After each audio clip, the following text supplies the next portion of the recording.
Shalom Baracha, qu'Akadosh Baruch Hu vous protège, vous donne la santé, la joie, la prospérité. Ce soir, c'est la Iloula de Rabbi Pito Alav Shalom de Casablanca. Et je voudrais, mes amis, que vous raconter quelques histoires sur ce tzaddik-là, la grandeur de ce tzaddik. On le compare à Abraham Avinu. Parce que Abraham Avinu, toute sa vie, c'était du hesed. Il faisait du bien. Rabbi Pito Alav Shalom, toute sa vie, il faisait du bien. Il a ramassé de l'argent pour les pauvres. Celui qui avait besoin d'argent, il allait chez lui. Vous savez, le beau-père de mes sœurs, j'ai deux sœurs qui sont mariées avec deux frères, Annette et Marcel, Saouda et Hannah. Ils sont mariés avec Pilhas et avec Gabriel, deux frères et deux sœurs. Les deux frères, ils me racontent que une fois, leur père, Shimon Amos Alav Shalom, il avait des problèmes de parnassa. Il avait une ferme. Et la ferme, il y avait une épidémie chez les vaches. Tous les vaches, ils sont morts. Tout est mort. Et il avait beaucoup de dettes. Et le pauvre, il savait pas quoi faire. Il a dit, je vais me sauver, je vais partir, je vais quitter Casablanca, je vais aller sans retour. Aller où? Il était déprimé, il savait pas quoi faire. Il a pris la décision de quitter Casablanca. Mais vraiment, il a pris la décision de disparaître, aller sans retour. Et à un moment donné, Rabbi Pito Alav Shalom, de loin il appelle. Shimon, Shimon, Shimon. Sa réaction, il se retourne, il voit Rabbi Pito, qui lui fait un signe, arrête. Cette histoire, il s'est passé à Casablanca. Il s'arrête, et Rabbi Pito lui dit, je t'interdis de quitter Casablanca, je t'interdis de disparaître, je sais que tu as tout perdu, tu as des dettes, et que tu as honte, mais tu sais que ta femme, elle est enceinte. La pauvre, tu vas la laisser comme ça. Ce bébé il va venir sans avoir de père.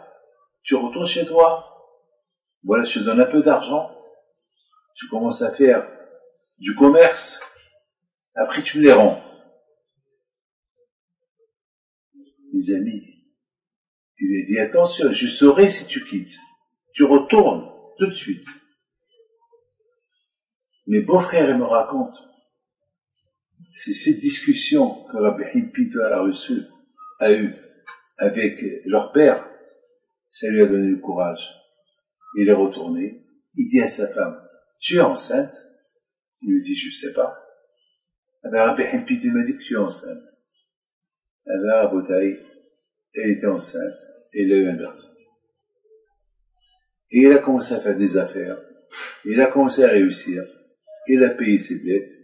Et Baruch Hashem, ces deux garçons, Pilhas et Gabriel, ils sont mariés avec mes deux sœurs. Et mon père, Alav Shalom, toujours il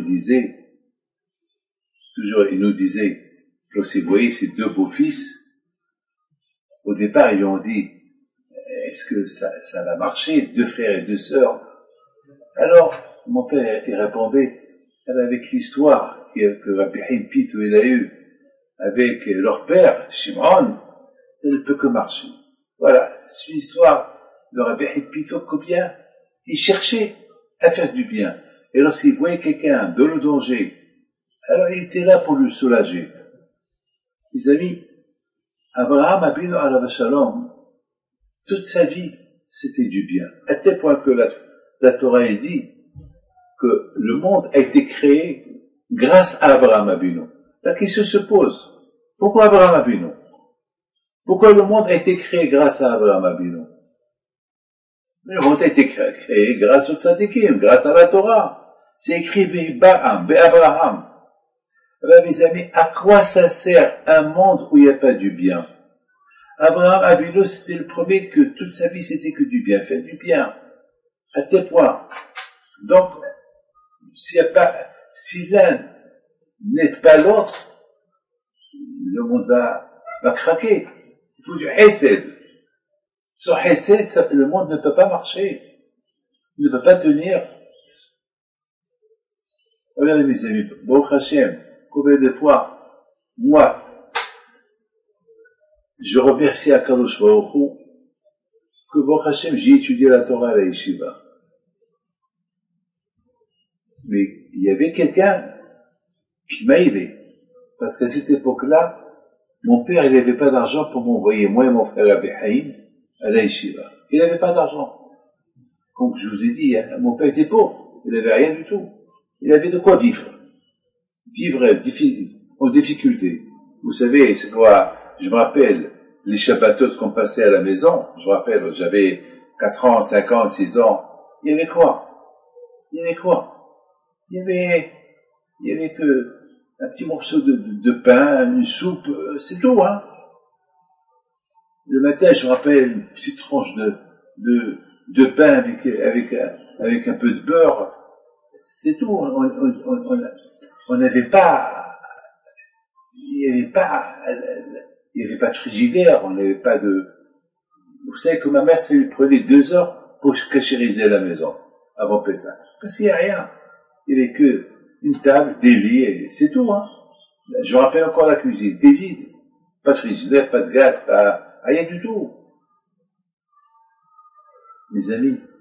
Mais, oh Hachem, on a bien grandi grâce à Dieu. C'est pas l'argent qui te fait grandir. Il faut savoir se satisfaire. Quelqu'un qui ne se satisfait pas, même si tu es dans le monde entier, il n'est pas satisfait. Il faut apprendre à se satisfaire avec le peu que le bon Dieu t'a donné. On dit, la bénédiction de Dieu, c'est ça la richesse. Tu as la bracha. Tu es heureux, tu es content. Tu n'es pas jaloux. Il y a une femme que son mari lui dit, mais pourquoi tu viens pas à la synagogue du Shabbat? Pourquoi tu viens pas au cours comment ça s'appelle, de Rabbi David? Pourquoi? Le Shabbat, il fait un cours pour les femmes. Qu'est-ce qu'elle répond? Eh ben, je peux pas supporter les femmes qui sont bien habillées. Je suis trop jalouse d'eux. Pourquoi t'es jalouse d'eux? Alors, je l'ai convoqué, je lui ai parlé. Je lui ai dit, mais pourquoi tu es jalouse? Pourquoi tu es jalouse? Si tu souffres, il faut être heureuse. Si le bon Dieu ne t'a pas donné, c'est parce que tu as cette qualité de jalousie. Hachamim lui disent que celui qui est jaloux, c'est qu'il ne croit pas en Dieu. Parce que si Hachem m'a donné, pourquoi tu es jaloux de moi? Mais c'est Hachem qui m'a donné, c'est pas moi qui a inventé ce que j'ai. Hachem, il m'a donné. Donc le fait que tu es jaloux de moi, c'est que tu ne crois pas que Hachem m'a donné. Abraham, Abinu, Alav Shalom, et toute sa vie, c'était donner. Parce que le monde, il tient grâce à ce que chacun y donne à l'autre. À tel point que la Torah est venue nous donner un enseignement terrible. Aime ton prochain comme toi. C'est dur d'aimer le prochain comme moi. Ben oui. Si toi, tu l'aimes comme toi, et l'autre, il l'aime comme lui, et chacun, donc le monde va tenir. Chacun va aider l'autre. Arrêtez de dire, ça c'est à moi, ça c'est à moi, ça c'est à moi, ça c'est à moi. Rien n'est à vous. Tout appartient au bon Dieu. Il y avait une fois 2 personnes qui se disputaient les deux pour un petit morceau de terrain. Et 2 voisins. Ils habitaient ensemble. Il y avait un petit mur et chacun dit ce mur c'est à moi, ce mur c'est à moi, ce mur c'est à moi. Ils sont partis chez un grand sadique, Rabbi Haïm Vologine. Alors Rabbi Haïm Vologine, il arrive chez eux à la maison, il voit qu'ils se disputent pour un mur. Il leur a dit qu'est-ce que vous allez faire avec ce mur-là? Non, c'est par principe. Alors, Rabbi Vologine dit, je vais demander au mur. Alors, soi-disant, il abaisse la tête, il parle, soi-disant, à la terre. Terre, à qui il est ce mur? À Moshe ou à Paul? Et Rabbi Vologine, il a commencé à faire du semblant, comme s'il écoute une réponse. Alors il se lève, il dit quoi? Tu as parlé à la terre? Il a dit, oui, j'ai parlé de la terre. Et qu'est-ce qu'ils t'ont dit? Ben, ils m'ont dit que ce mur-là, il appartient ni à toi, ni à lui. Il lui réclame que vous deux, vous lui appartenez.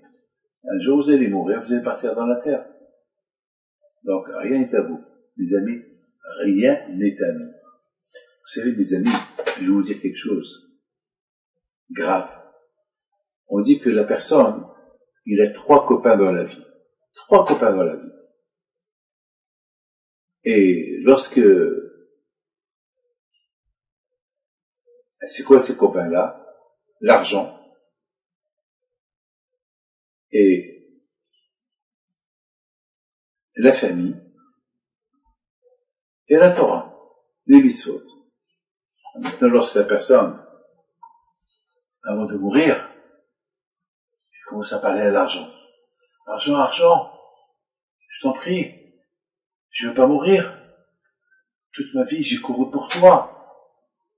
Je t'en prie, accompagne-moi. J'ai besoin de toi. L'argent lui dit, mon copain, tant que tu étais vivant, j'étais là pour toi. Maintenant, je veux pas aller avec toi. Passe ma place, elle est dans ce monde-là. Je veux pas aller avec toi. Là où tu vas aller, il y a pas d'argent. Ouah. Moi qui croyais que tu allais m'aider. Non, je peux pas t'aider. Allez.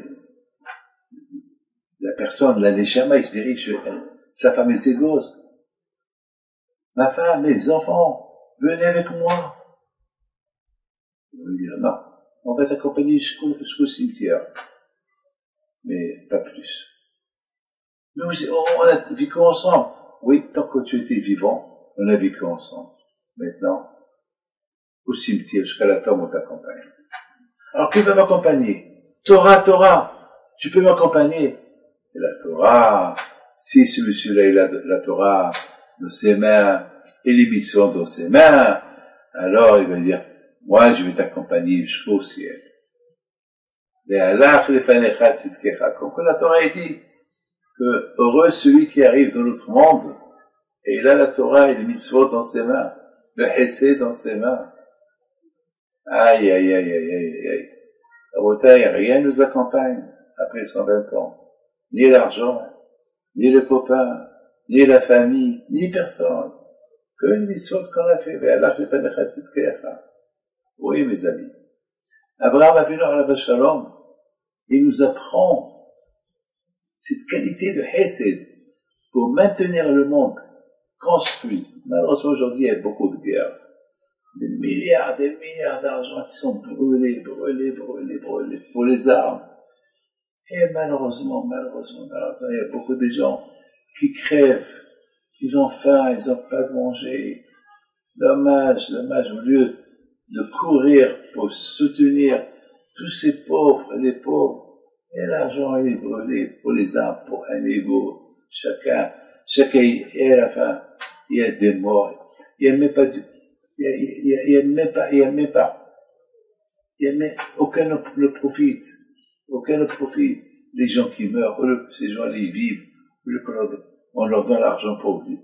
Et la nourriture, et malheureusement, le monde, il est, à l'époque d'Abraham Avinu, Olam Hesedi Bané.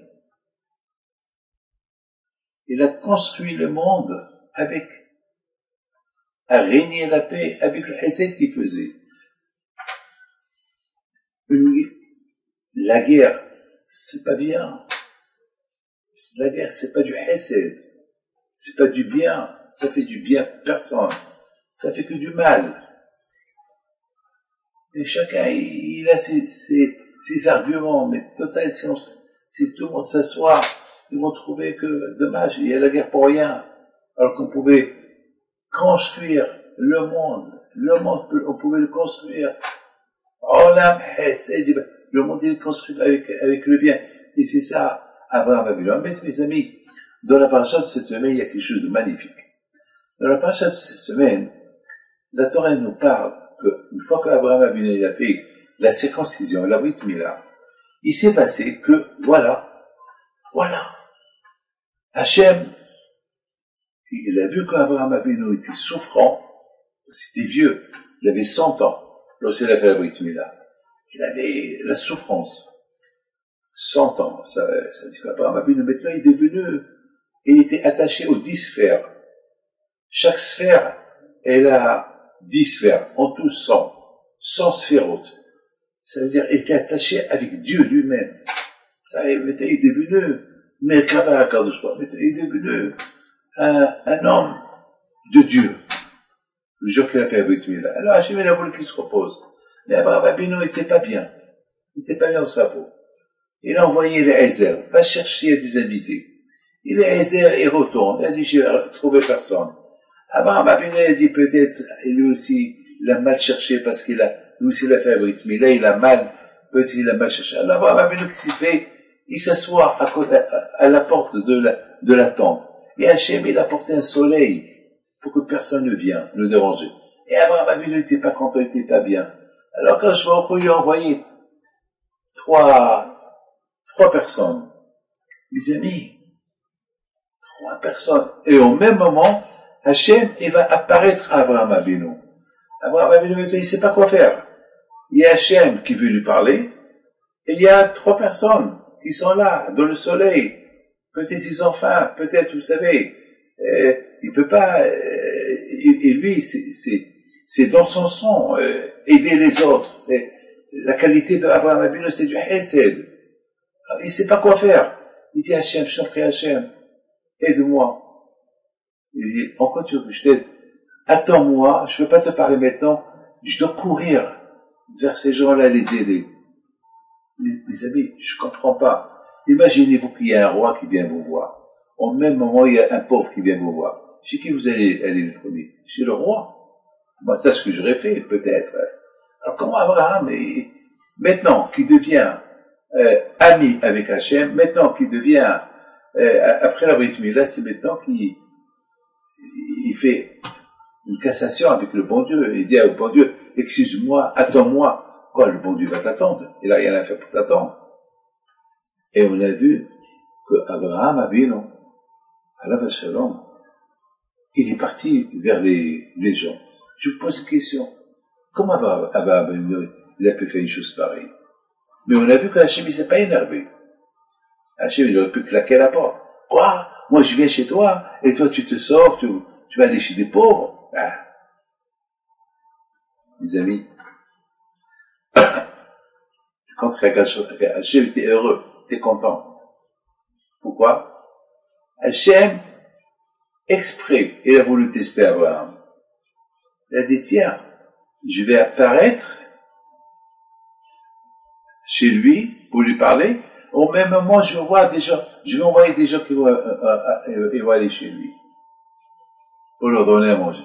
Et je vais voir qui va choisir, moi ou eux. Eh ben, Hachem était heureux de voir qu'Abraham, il a pensé, il a tranché. Hachem, il peut attendre. Hachem, c'est l'éternel. Mais ceux-là, ils sont pas éternels. Ceux-là, peut-être, peuvent mourir s'ils les aident pas. Avec le soleil qui adore, et la faim qui adore, et peut-être ils sont fatigués. S'ils les aident pas, ils peuvent mourir. Vous savez, il y a une histoire avec un grand rabbin qui s'appelle Nahum Ish Gamzo. Il arrive de son travail avec un chariot.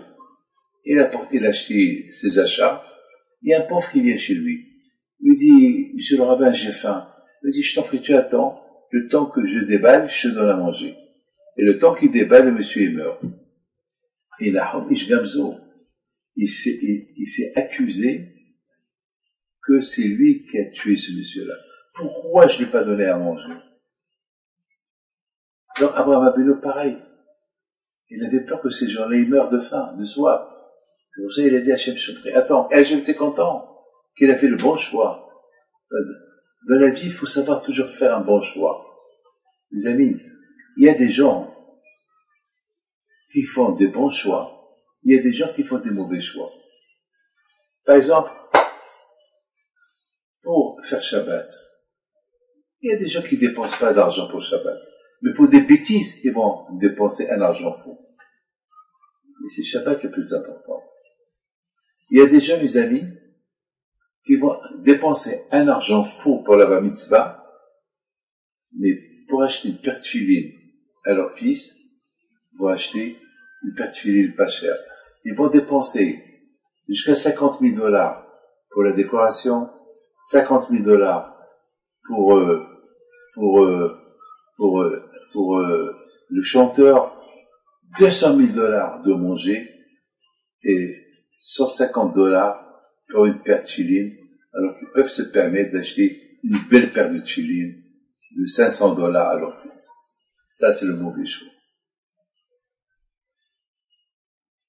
Les amis, à Sukkot, on vend des etrogim. Il y a tous les prix. Un etrog, tous les prix. Il y a de $500, $300, $400, il y a même de $20, il y a même de $10. Et un millionnaire qui vient, il cherche le moins cher. Ah, lorsque tu achètes une voiture, tu payes le prix fort. Et pour les etrog, tu cherches le moins cher. C'est pas juste, c'est pas bon. Mauvais choix. Les amis, Abraham Avinu, il a fait le bon choix. Hachem, il est éternel. Il peut attendre. Ceux-là, ils sont pas éternels. Si je leur donne pas à manger, ils vont mourir.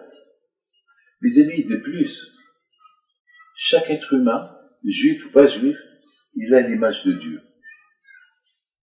De la même façon que t'as pas le droit de tuer un juif, t'as pas le droit de ne pas tuer un non-juif.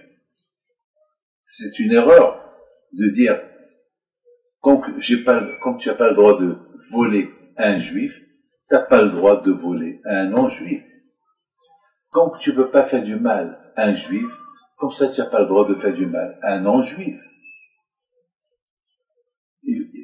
C'est pas parce que tu es juif, tu crois, moi je suis mieux qu'eux. Non. Qui te dit que tu es mieux qu'eux? Jamais j'oublierai une fois mon père, au Maroc.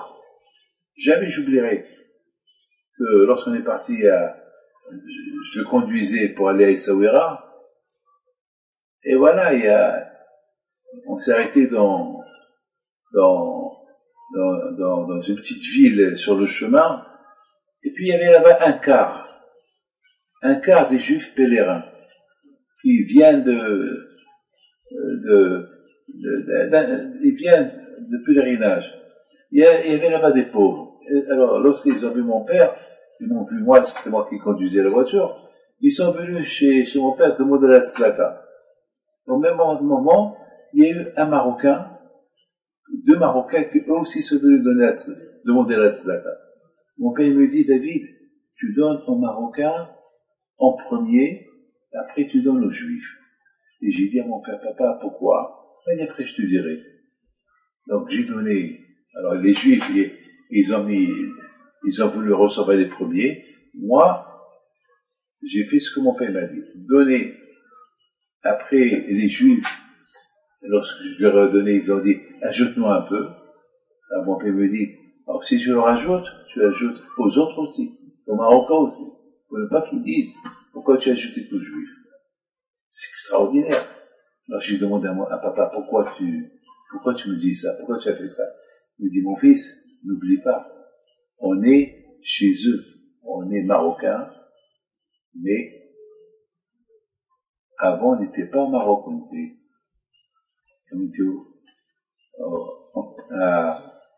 au Portugal. Nous, la famille Pito, on est du Portugal, et du Portugal, on a été chassés, on est parti en Syrie, et de la Syrie, encore, on est revenu au Maroc, ils nous ont accueillis.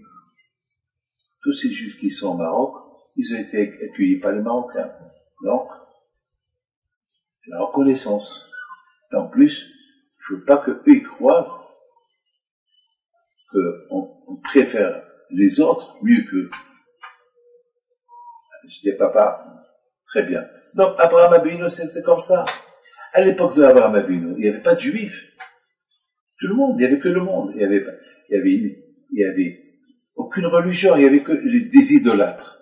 Les gens, ils étaient idolâtres. Chacun, il vénérait un dieu. Chacun, il avait un dieu différent. Abraham, il avait son dieu, Hachem, le dieu des dieux. Dans cette époque, il n'y avait pas de nationalité, il n'y avait pas de religion, il n'y avait rien du tout. Abraham Avinu, alav shalom, il était un combattant. Il va combattre les gens qui sont idolâtres. Et comment, avec quoi? En les invitant. Et lorsqu'ils vont lui dire merci, il va leur dire, il faut pas me dire merci, il faut lui dire merci à Dieu, le Créateur, celui qui a créé le monde entier, et commence à leur parler du bon Dieu. Et c'est là que les gens, ils se réveillaient, qu'il n'y a que Dieu. Donc, Abraham Avinu, il faisait découvrir l'image de Dieu que chacun, il a. Parce que chacun de nous, on est à l'image de Dieu. Et après, on la perd. On perd cette image. Parce qu'on fait des mauvaises choses. Mais on la perd pas complètement. On peut la récupérer. Mes amis, quand un homme qui est malade, gravement malade, il peut guérir. Un homme qui est méchant, il peut guérir. Un homme qui n'est pas croyant, il peut devenir croyant. Ça dépend du bon médecin, ça dépend de la bonne personne qui va t'influencer. Abraham Avinu alav shalom, tout son but était pour aider les gens.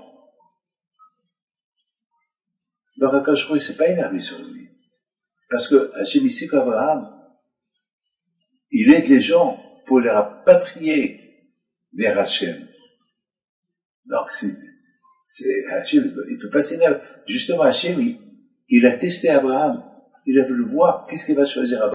Shalom Baracha, qu'Akash Baruch Hu vous protège, vous donne la santé, la joie, la prospérité. Ce soir, c'est la Iloula de Rabbi Pito alav shalom de Casablanca. Et je voudrais, mes amis, que vous racontez quelques histoires sur ce tzaddik-là, la grandeur de ce tzaddik. On le compare à Abraham Avinu. Parce que Abraham Avinu, toute sa vie, c'était du hesed. Il faisait du bien. Rabbi Pito alav shalom, toute sa vie, il faisait du bien. Il a ramassé de l'argent pour les pauvres. Celui qui avait besoin d'argent, il allait chez lui. Vous savez, le beau-père de mes sœurs, j'ai deux sœurs qui sont mariées avec deux frères, Annette et Marcel, Saouda et Hannah. Ils sont mariés avec Pilhas et avec Gabriel, deux frères et deux sœurs. Les deux frères, ils me racontent que une fois, leur père, Shimon Amos alav shalom, il avait des problèmes de parnassa. Il avait une ferme. Et la ferme, il y avait une épidémie chez les vaches. Tous les vaches, ils sont morts. Tout est mort. Et il avait beaucoup de dettes. Et le pauvre, il savait pas quoi faire. Il a dit, je vais me sauver, je vais partir, je vais quitter Casablanca, je vais aller sans retour. Aller où? Il était déprimé, il savait pas quoi faire. Il a pris la décision de quitter Casablanca. Mais vraiment, il a pris la décision de disparaître, aller sans retour. Et à un moment donné, Rabbi Pito alav shalom, de loin il appelle. Shimon, Shimon, Shimon. Sa réaction, il se retourne, il voit Rabbi Pito, qui lui fait un signe, arrête. Cette histoire, elle s'est passée à Casablanca. Il s'arrête, et Rabbi Pito lui dit, je t'interdis de quitter Casablanca, je t'interdis de disparaître, je sais que tu as tout perdu, tu as des dettes, et que tu as honte, mais tu sais que ta femme, elle est enceinte. La pauvre, tu vas la laisser comme ça. Ce bébé il va venir sans avoir de père. Tu retournes chez toi. Voilà, je te donne un peu d'argent. Tu commences à faire du commerce. Après, tu me les rends. Mes amis, il lui a dit, attention, je saurai si tu quittes. Tu retournes tout de suite. Mes beaux-frères, ils me racontent. C'est cette discussion que Rabbi Pito a eu avec leur père. Ça lui a donné le courage.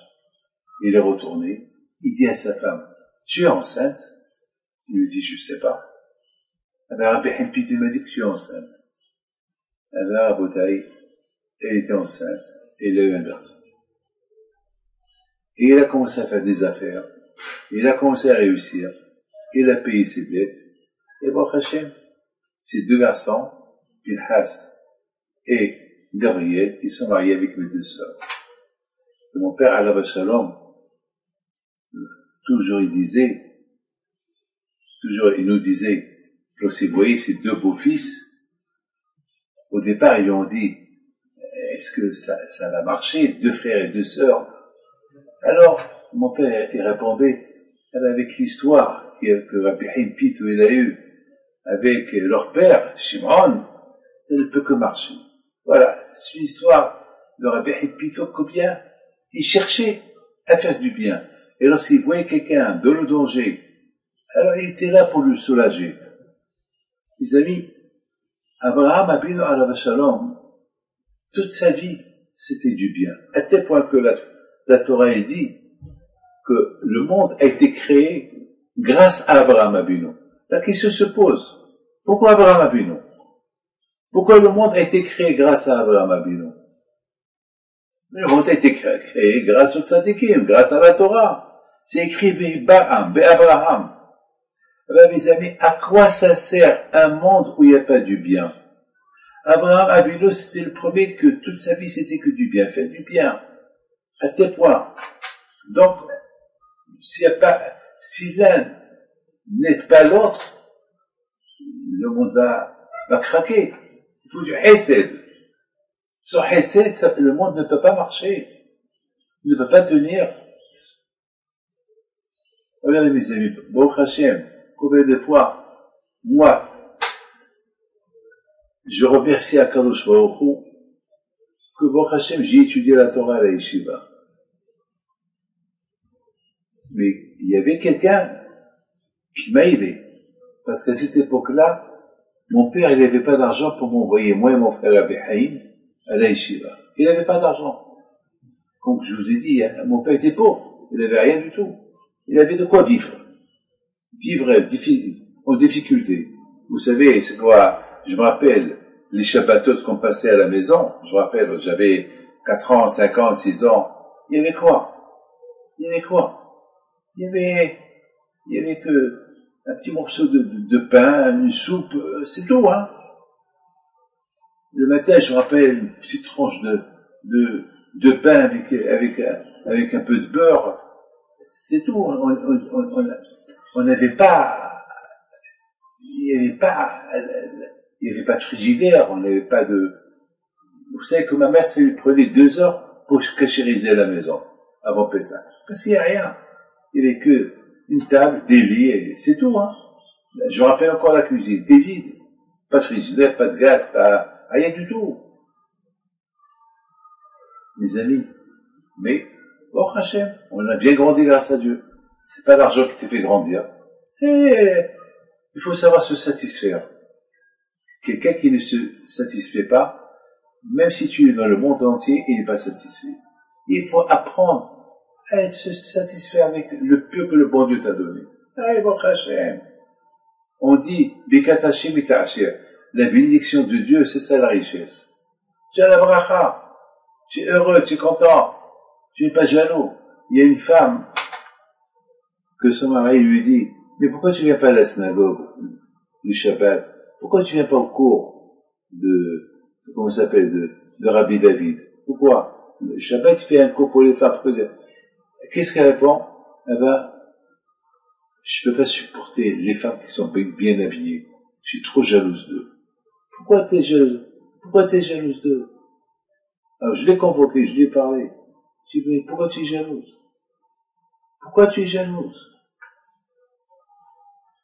Si tu souffres, il faut être heureuse. Si le bon Dieu ne t'a pas donné, c'est parce que tu as cette qualité de jalousie. Hachamim lui disent que celui qui est jaloux, c'est qu'il ne croit pas en Dieu. Parce que si Hachem m'a donné, pourquoi tu es jaloux de moi? Mais c'est Hachem qui m'a donné, c'est pas moi qui a inventé ce que j'ai. Hachem, il m'a donné. Donc le fait que tu es jaloux de moi, c'est que tu ne crois pas que Hachem m'a donné. Abraham Abinu alav shalom. Et toute sa vie, c'était Donner, donner, donner, donner, donner. Parce que le monde, il tient grâce à ce que chacun y donne à l'autre.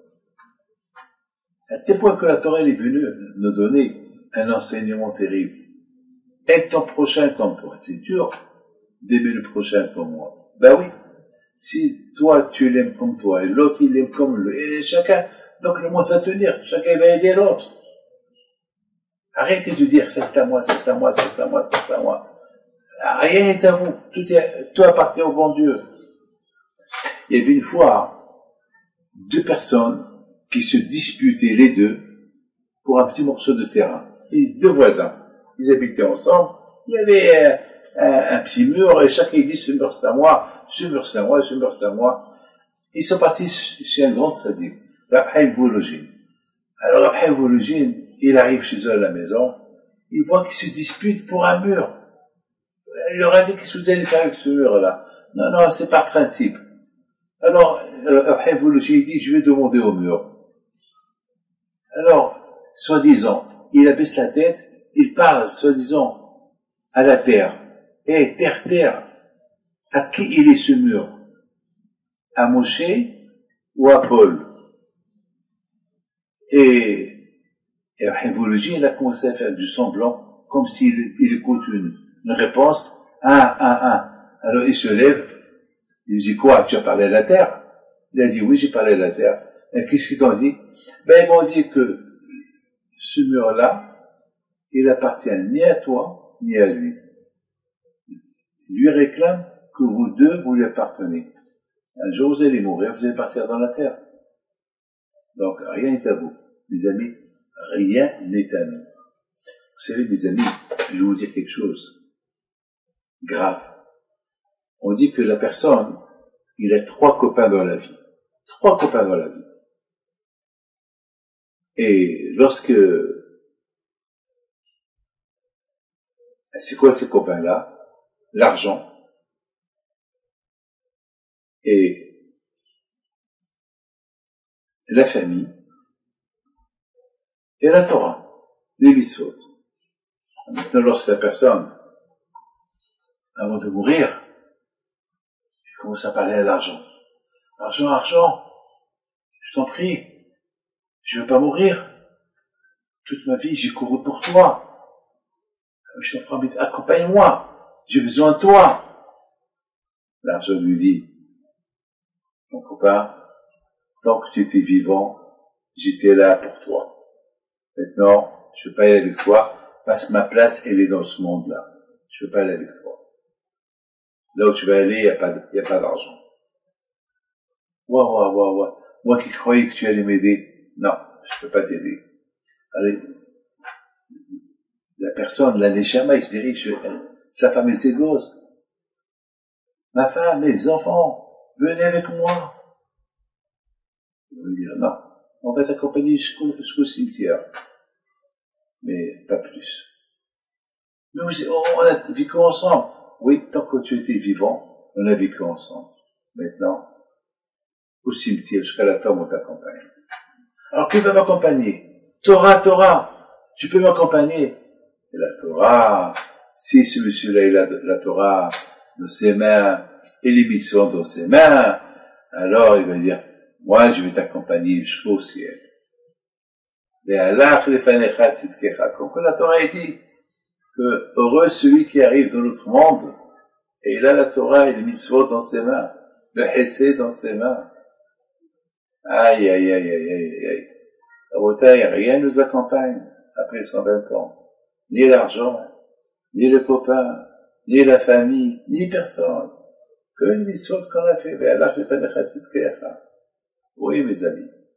Abraham Avinu alav shalom, il nous apprend cette qualité de hesed pour maintenir le monde construit. Malheureusement, aujourd'hui, il y a beaucoup de guerres. Des milliards d'argent qui sont brûlés pour les armes. Et malheureusement, il y a beaucoup de gens qui crèvent. Ils ont faim, ils n'ont pas de manger. Dommage, au lieu de courir pour soutenir tous ces pauvres, les pauvres, et l'argent est brûlé pour les armes, pour un ego. Chacun chacun, et à la fin, il y a des morts. Il n'y a même pas aucun ne profite. Aucun ne profite. Les gens qui meurent, ces gens-là, ils vivent. On leur donne l'argent pour vivre. Et la nourriture. Et malheureusement, le monde, il est, à l'époque d'Abraham Avinu, Olam Hesedi Bani. Il a construit le monde à régner la paix avec le Hesed qu'il faisait. La guerre, c'est pas bien. La guerre, c'est pas du Hesed. C'est pas du bien. Ça fait du bien à personne. Ça fait que du mal. Et chacun, il a ses arguments. Mais total, si tout le monde s'assoit, ils vont trouver que, dommage, il y a la guerre pour rien. Alors qu'on pouvait construire le monde, on pouvait le construire. Le monde est construit avec le bien. Et c'est ça, Abraham Avinu. Mais mes amis, dans la paracha de cette semaine, il y a quelque chose de magnifique. Dans la paracha de cette semaine, la Torah nous parle qu'une fois qu'Abraham Avinu a fait la circoncision, la Brit Mila, il s'est passé que, voilà, Hachem, il a vu qu'Abraham Avinu était souffrant, c'était vieux, il avait 100 ans, lorsqu'il a fait la Brit Mila. Il avait la souffrance. 100 ans, ça dit qu'Abraham Avinu, maintenant, il est devenu